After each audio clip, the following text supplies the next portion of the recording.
Innal hamdalillah nahmaduhu wa nasta'inuhu wa nastaghfiruh wa na'udzu billahi min shururi anfusina wa min sayyiati a'malina.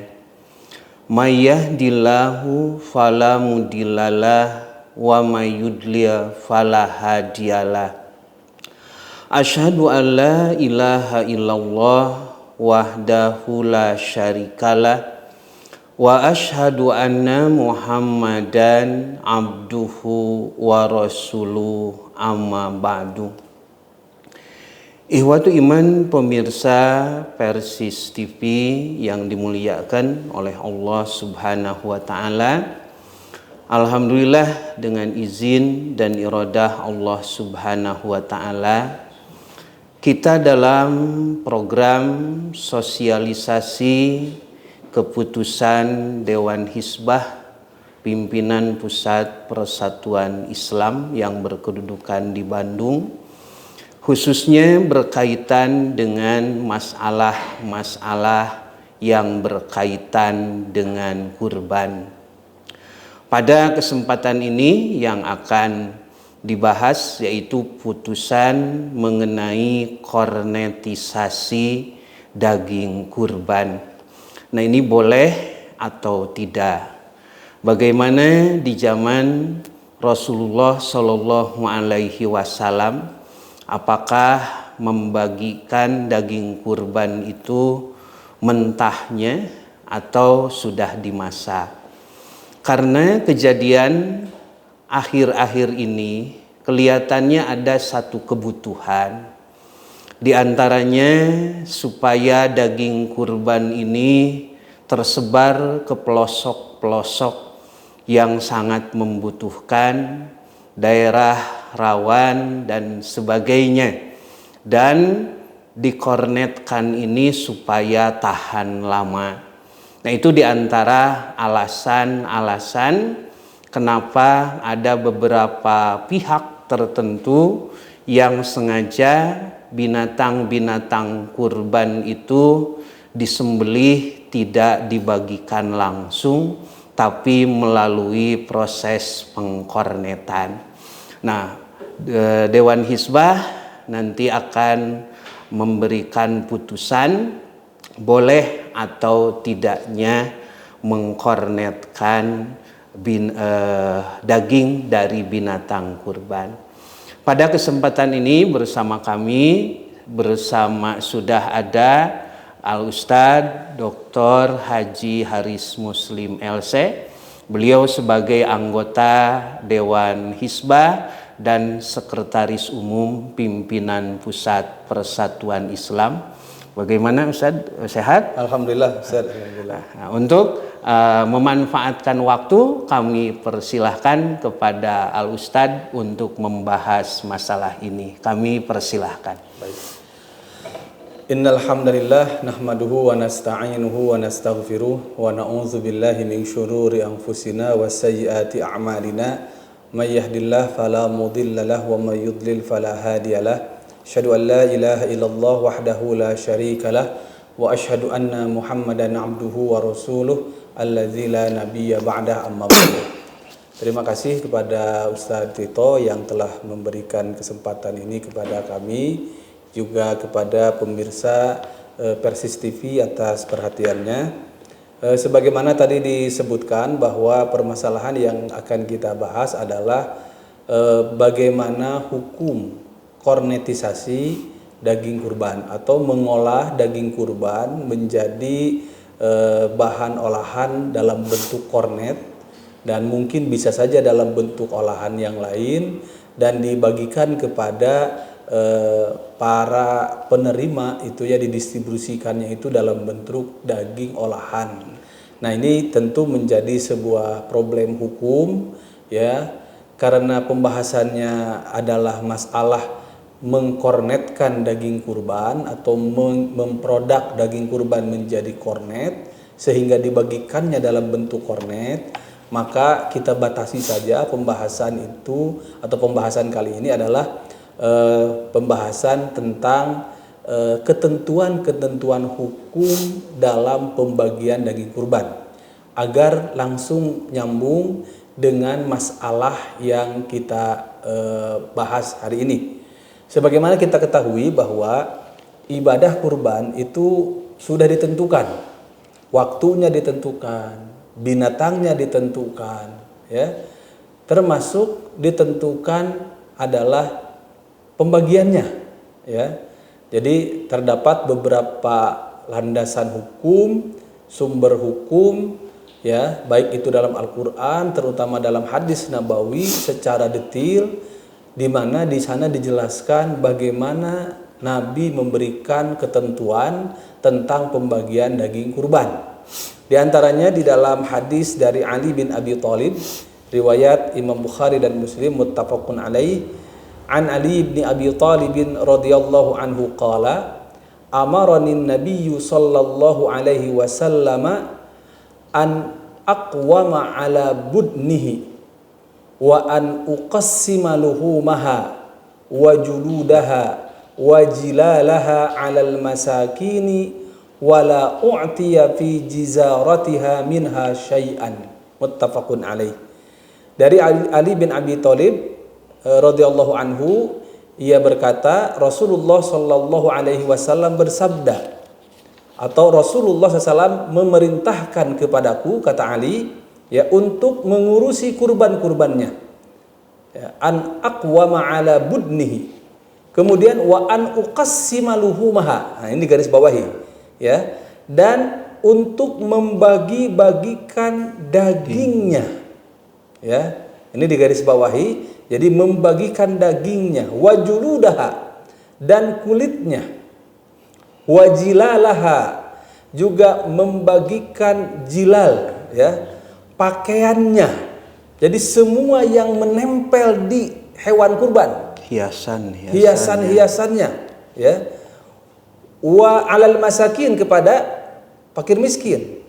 Wala u'tiya fi jizaratiha minha syai'an, dan tidak memberikan upah dari jizarah, penyembelihan dan pengurusannya, ya, upah jagalnya itu tidak diambil dari daging kurban. Jadi kalaupun kita memberikan kepada si jagal itu daging kurban, ataupun kulitnya, ataupun kepalanya, ataupun kakinya, itu bukan upah, tetapi itu sedekah dari kurbannya. Adapun upahnya itu harus diambil dari dana lain selain dari binatangnya. Itu yang pertama, ya. Kemudian dalam hadis lain dari Qatadah bin Nu'man, anna an-nabiyya qama fi hajjatil wada faqala inni kuntu amartukum an la ta'kulul adhahiya fawqa thalathati ayyamin litasa'akum wa inni uhilluhu lakum fakulu minhu ma syi'tum wa la tabi'u luhumal hadya wal adahi fakulu wa tasaddaqu wastamti'u bijuludiha wa la tabi'uha wa in ut'imtum min luhumiha fakulu in syi'tum.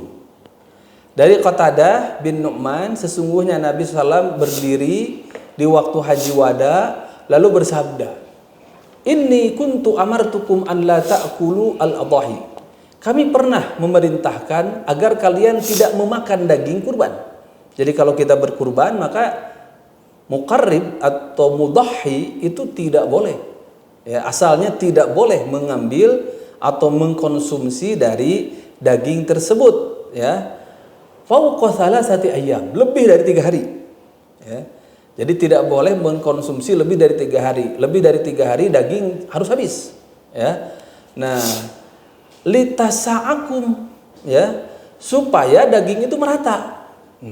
Karena ada kebutuhan ketika itu, ya, yang kurban mungkin masih sedikit. Kalau menyisa 3 hari itu merupakan indikasi bahwa dagingnya itu tidak terbagi atau terdistribusikan secara merata.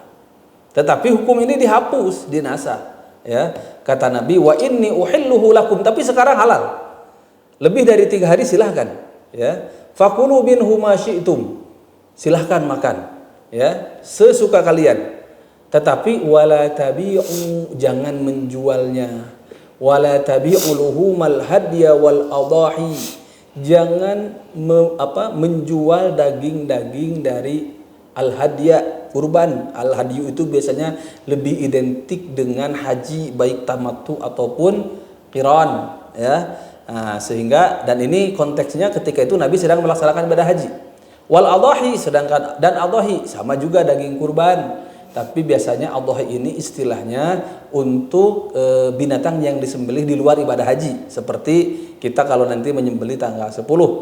Fakulu, kata Nabi, makanlah. Wa tasaddaqu, dan bagikan. Sedekahkan.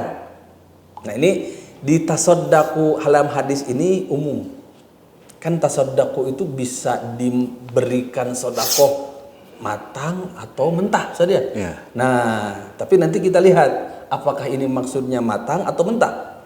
Wastamti'u, dan manfaatkanlah, ya, bijuludiha, kulitnya. Jadi dagingnya boleh dimakan oleh yang kurban, kulitnya juga boleh digunakan oleh yang kurban atau diberikan, ya. Wala tabi'uha, tapi tidak boleh dijual, ya. Wa in ut'imtum, dan jika kalian diberi daging kurban, min luhumiha, dari dagingnya, fakulu in syi'tum, makanlah kalau kalian mau.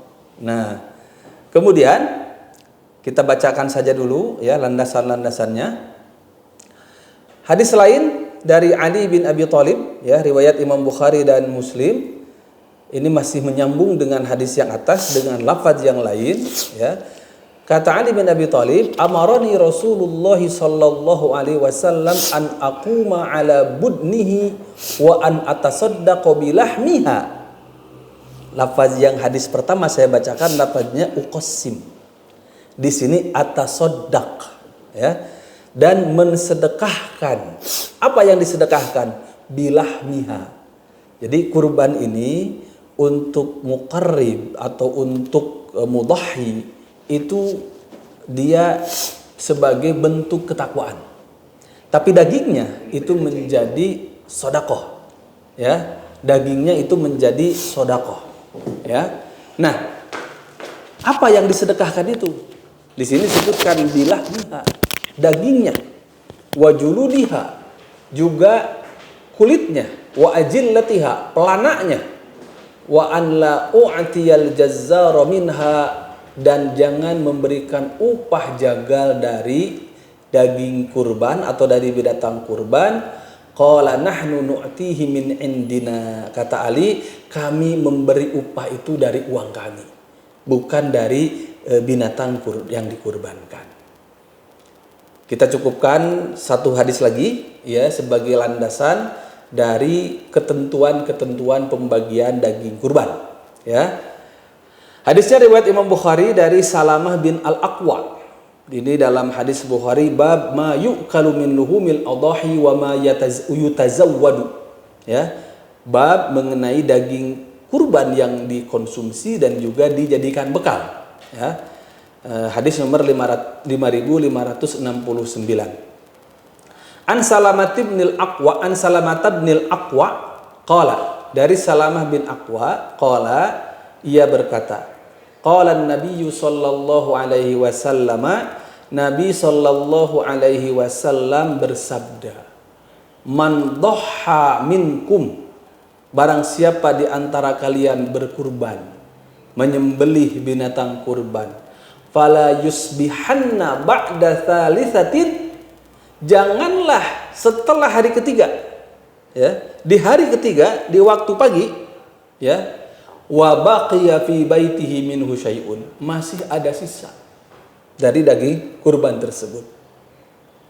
Falamma kana al-'amul muqbil, ketika tiba tahun berikutnya, qalu, mereka berkata, ya Rasulullah, wahai Rasulullah, naf'alu kama fa'alna amal madi, apakah kami harus melakukan seperti yang kami lakukan pada tahun yang lalu, yaitu tidak boleh tersisa daging di hari ketiga dan seterusnya. Maka kata Nabi, ini juga sama dengan hadis yang pertama tadi saya bacakan, Kata Nabi, kulu, makanlah. Wa at'imu, berikan kepada orang lain. Ya. Waddakhiru, dan simpanlah. Awetkanlah. Dan tidak dibatasi 3 hari atau lebih. Fa inna dzalikal am, karena pada tahun yang waktu itu dilarang tersisa lebih dari 3 hari, kana bin nasi jahdun. Orang-orang sangat kepayahan. Orang-orang sangat membutuhkan. Fa aradtu an tu'inu fiha, maka aku ingin kalian membantu dengan apa? Dengan daging kurban tersebut. Nah, ini diantara landasan-landasan hukum tentang ketentuan pembagian daging kurban. Sehingga dari hadis-hadis tersebut kita bisa mengambil kesimpulan beberapa poin berkaitan dengan ketentuan pembagian daging kurban. Pertama, daging kurban dibagikan dalam keadaan mentah. Ya. Jelas-jelas nasnya ya, an uqassima luhumaha, an atasaddaq biluhumiha. Berarti yang disedekahkan, yang didistribusikan itu adalah daging. Kemudian yang didistribusikan juga adalah kulit, kemudian tulang, semua yang menempel pada binatang tersebut selain kotorannya yang memang itu harusnya dibuang, itu adalah didistribusikan. Kemudian yang kedua, mudhahi, ya, mudhahi, orang yang berkurban itu boleh mengambil bagian, baik itu daging untuk dimakan, baik itu kulit untuk digunakan, ya, ataupun apa saja yang lainnya yang menempel di kurban tersebut yang memang bisa digunakan, itu boleh, ya. Jadi boleh. Kemudian yang ketiga, mudhahi, orang yang berkurban tidak boleh menjual, ya, tidak boleh menjual daging kurban, kulit kurban, ataupun apa saja yang bisa diuangkan, itu tidak boleh, ya, sehingga dia harus dibagikan. Nah, biasanya ya yang muncul pertanyaan itu tentang kulit sebetulnya, ya. Nah, mungkin nanti ada pembahasan khusus, tapi karena tadi di kulit itu tidak boleh dijual oleh pemiliknya, oleh yang berkurbannya.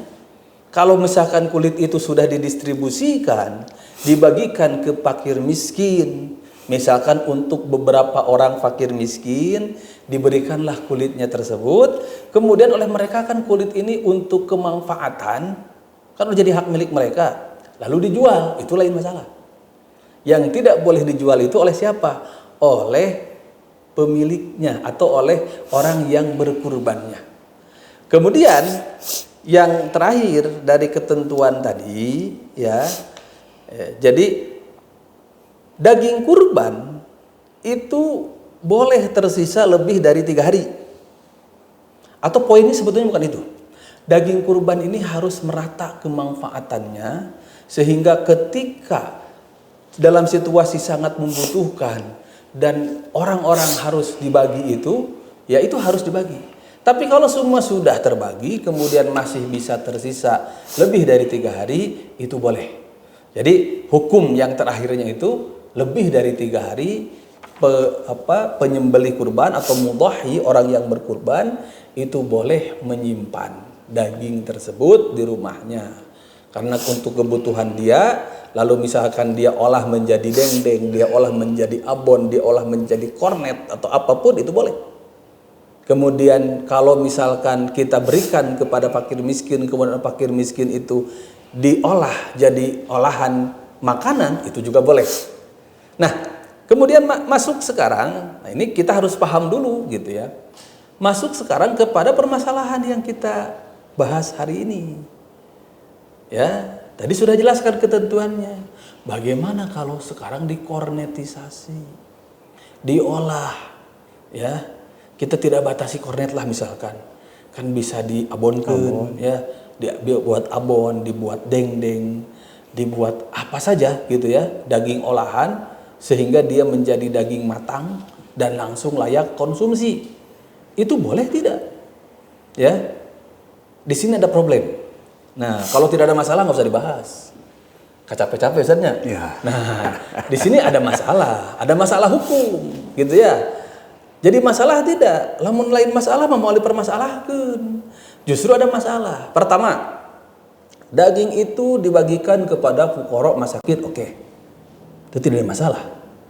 Tetapi tadi, daging itu akan melalui proses dan baru dibagikan lebih dari 3 hari.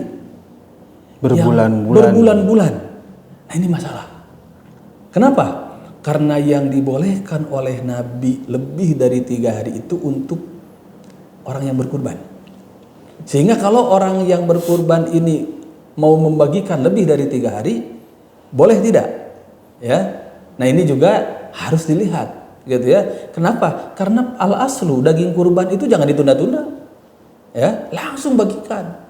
Langsung didistribusikan, gitu ya. Kemudian ada proses, ya. Tadi ada proses pengawetan, ya, atau ada proses pengolahan sehingga daging ini bisa lebih tahan lama, sehingga daging ini berubah dari bentuk mentah menjadi bentuk matang, ya, sehingga dibagikan dalam bentuk matang. Ini juga masalah. Kenapa? Karena jelas-jelas dalam hadis tadi Nabi membagikannya dalam bentuk mentah. Nah, lalu kalau melihat ke ketentuan-ketentuan ini, ya, maka bisa disimpulkan al-aslu tidak boleh.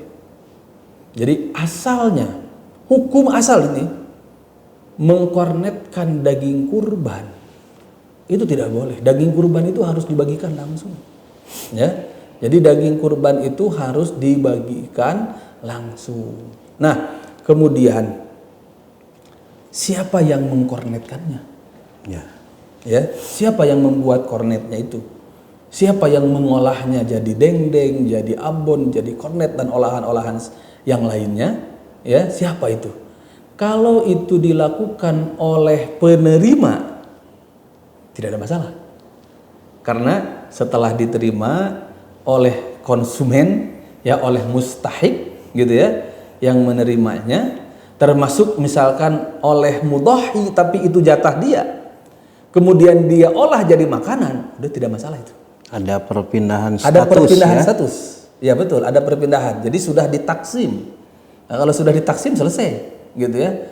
Nah, tapi yang jadi masalah itu adalah tadi, ketika kita berkurban, kemudian kurbannya itu, ya, dagingnya itu tidak dibagikan dulu, tapi diolah dulu jadi kornet, ya, diolah dulu jadi abon, kemudian dibagikanlah dalam bentuk abon, dalam bentuk kornet, dalam bentuk sebagainya. Nah, ini menjadi masalah. Panitia tidak berhak saja.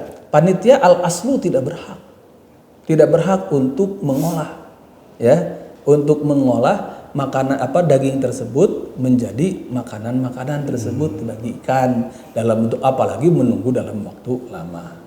Nah, jadi al-aslunya ini tidak boleh. Kemudian mari kita melihat realita, ya.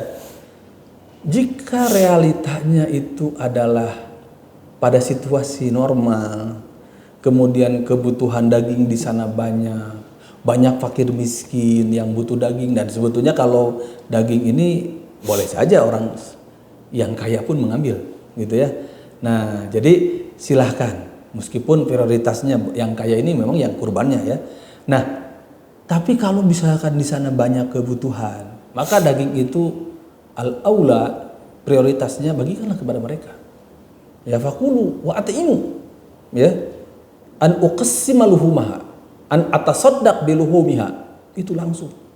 Nah, tapi mungkin saja ada situasi seperti ini. Di satu daerah, di sana terjadi surplus. Hampir semua berkurban. Ya, hampir semuanya berkurban.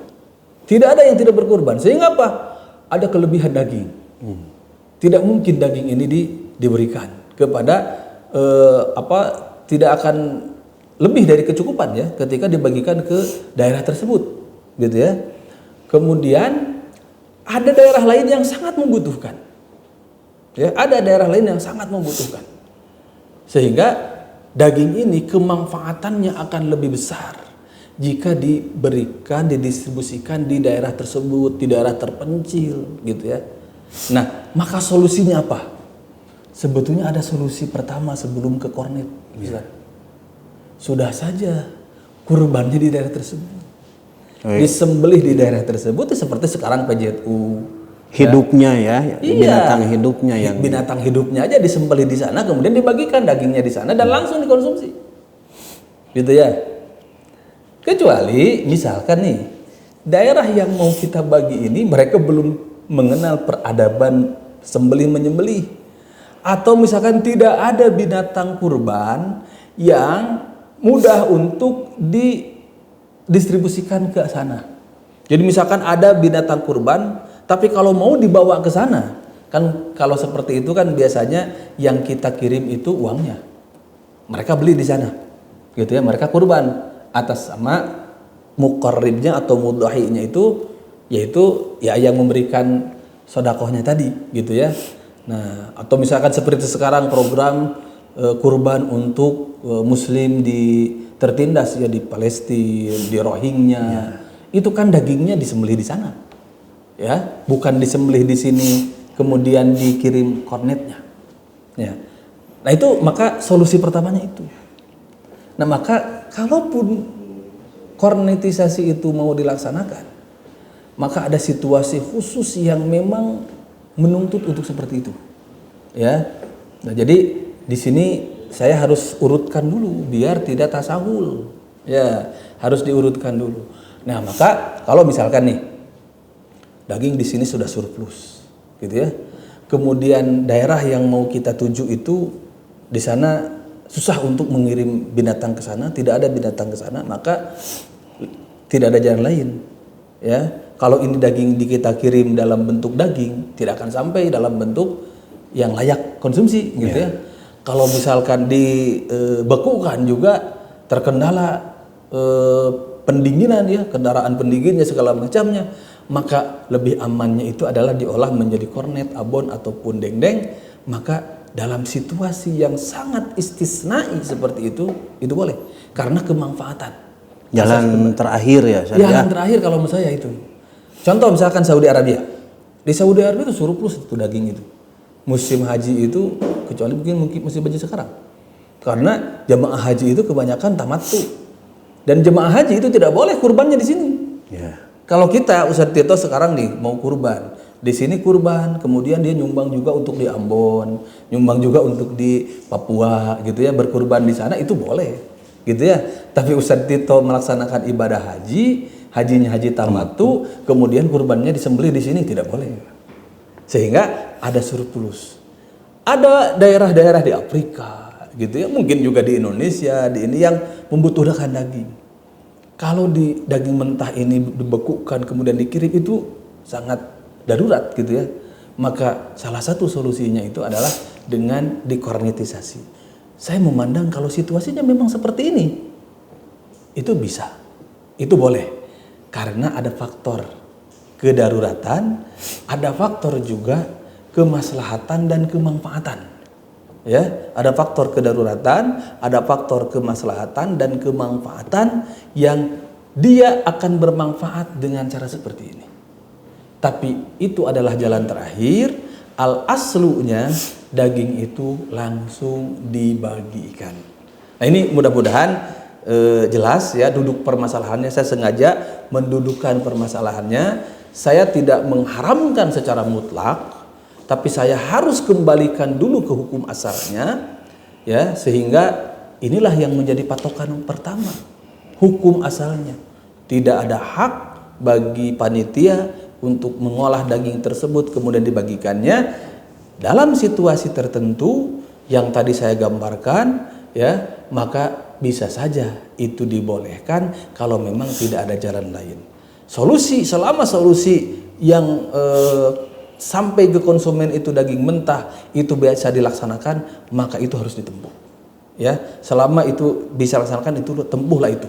Dan itulah yang ditempuh sekarang misalkan oleh lembaga-lembaga sosial, penyalur bantuan sosial baik lembaga zakat dan sebagainya, ya, yaitu dengan mengirimkan dananya, kemudian dibelikan binatang di sana, kemudian disembelih di sana, kemudian dibagikanlah dagingnya, ya, baik itu di dalam negeri bahkan di luar negeri sekalipun. Saudara-saudara kita di Palestina, saudara-saudara kita di Rohingya gitu dan yang lainnya, mereka menerima bentuk dagingnya itu lebih afdal.